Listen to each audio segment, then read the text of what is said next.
살인이면 형이 독차지가 안 되고 유기치사면 형이 독차지해야 합니다. 안녕하세요.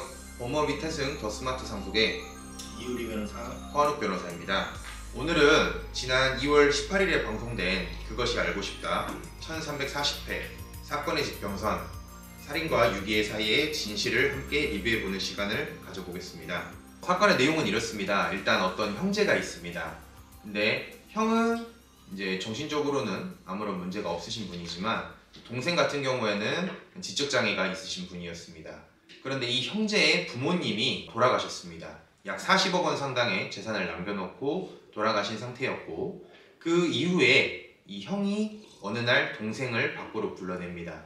그리고 동생에게 술과 수면제를 먹였는데 동생을 구리 왕수천에 데리고 갔고, 거기서 동생을 남겨놓고 자리를 떠나게 됩니다. 이후에 동생은 왕수천에 익사한 상태로 사체가 발견이 됐고, 경찰 수사 결과 형이 동생을 의도를 가지고 유기를 한 것이 아닌가라는 결과가 나왔습니다. 그래서 재판에 검찰은 살인죄로 기소를 했고요. 1심에서는 형에게 살인죄가 인정이 됐습니다.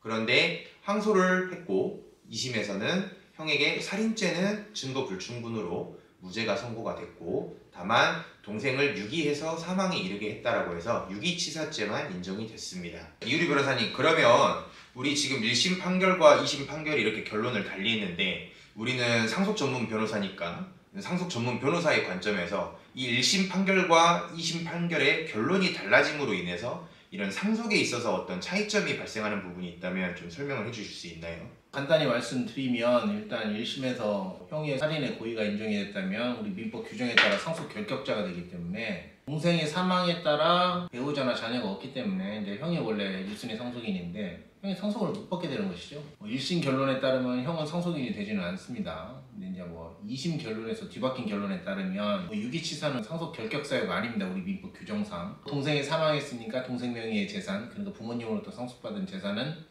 형이 단독으로 상속을 받게 되는 것이죠. 그런 측면에서 어쨌든 1심과 2심 결론에 따라 형이 상속인이 될 수 있느냐 없느냐에 대해서 엄청난 차이가 발생을 하게 됩니다. 우리 지금 2심 재판부의 판결 결과에 따르면 형이 유기치사죄 혐의로 징역 10년형의 선고를 받았는데, 이 결론대로라면은 형은 지금 10년의 징역을 살고 나오면 지금 집안의 모든 전 재산을 차지하게 되는 결과가 발생하네요. 이런 부당한 결과에 대해서 국민들은 좀 약간 법 감정상 좀 이게 좀 납득할 수가 없다, 우리의 상속법이 좀 불합리하다, 이런 생각을 할 수도 있을 것 같은데 변호사님께서는 어떻게 생각하시나요? 저도 방송 프로그램 내용에 대해서 이해가 안 가는 부분이 많은 게 사실이죠. 공감하지 못하고, 그다음 그 방송을 본 시청자분들 입장에서 사실관계 부분도 과연 그게 얼마나 큰 차이가 있어서 상속에 있어서 이렇게 큰 차이까지가 올 수가 있는 것인가, 일반적인 법감정 측면에서 납득할 수 있는 결과인가, 이런 부분들에서 저도 좀 의문이 있기는 합니다. 이제 말씀을 해주셨는데 결국에는 문제는 우리 민법 1004조가 상속 결격 사유를 규정하고 있는데요. 크게 이제 피상속인이라든지 다른 상속인에 대해서 살해나 상해에 의한 그런 일정한 범죄 행위를 했을 때, 그리고 피상속인의 유언의 자유를 침해했을 때 상속인의 지위를 박탈을 하는 것으로 규정이 되어 있습니다. 이제 과거에 좀 유기치사까지는 아니지만 비슷한 사례로 부양 의무를 다하지 못한 부모님을 상속인의 지위를 인정하는 것이 과연 이게 타당하냐, 이런 이슈가 몇 년 전에 한참 있었습니다. 그때 우리 헌법재판소가 뭐라고 했냐면, 우리 상속인의 지위를 어떤 경우에 박탈을 시킬 거냐, 이 부분은 입법자가 자유롭게 정할 수 있는 부분이다. 다만 이 규정을 정한 목적은 상속인이 너무 광범위하게 지위를 잃을 수 있는 사유들을 정해놓게 되면은 상속에 관한 분쟁이 너무 광범위하게 끊임없이 발생하게 된다. 그렇기 때문에 이 상속에 관한 문제를 조기에 확정하기 위해서는 입법자가 의도를 가지고 규정한 최소한의 사유가 발생했을 때에만 상속인 지위를 박탈해야 한다. 이런 관점에서 헌법재판소가 이 민법 1004조의 입법 취지를 해석을 했는데요. 이제 그런 관점에서 본다라면은 어떤 유기치사라는 것, 또는 부양 의무를 다하지 못했다, 보호 의무를 다하지 못했다, 이런 것들을 다 상속 결격 사유로 집어넣었을 때에는 또 불필요한 분쟁이 다수 발생할 수 있는 점을 고려해서 우리 법은 약간 최소한의 경우에만 상속 결격이 되도록 규정하고 있는 것으로 이해가 됩니다. 그 측면에서 좀 더 제가 첨언을 하자면, 말씀하신 대로 이게 사실 단순 단어적인 측면에서 그냥 살인이냐 유기치사냐 뭐 거기에 따라서 하나가 상속 결격이 되고 뭐 결격이 되지 않는 건 뭐 사실입니다만은 과연 이 사안이 우리가 얘기하는 일반적인 상황을 가정했던 그 유기치사에 해당이 되는가 여부는 사실 모르죠. 거기에 대해서는 렌트카를 뭐 빌렸던 부분, 뭐 그다음에 옷을 뭐 바꿔 입었다는 부분, 그다음에 친구들한테 지인들한테 자기와 같이 있지 않았다는 것을 뭐 요청하는 부분, 이런 것들을 보면 이게 과연 어떤 고의를 가지고 그런 행동을 했었던 것인가 좀 납득하기 어려운 부분이 있습니다만은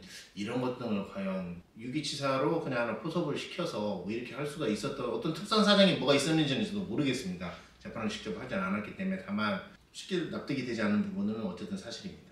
그래서 저도 영상을 보고 좀 많이 의문이 들었던 게 이제 유기치사라고 인정을 했다라는 것은 이 동생을 내가 이 왕수천 공원에 버리고 간다 이 정도의 고의만 있고 죽을 것까지는 내가 의도하지 않았다 이렇게 이제 재판부가 봤다는 것인데 변호사님께서 보시기에도 그 왕수천에 이르기 이전의 행적을 봤을 때 충분히 어떤 동생이 죽을 것까지 본인이 인식을 하고 의도를 하고 동생을 버리고 간 것 아닌가 이런 좀 의심이 강하게 드는 점은 지울 수가 없죠.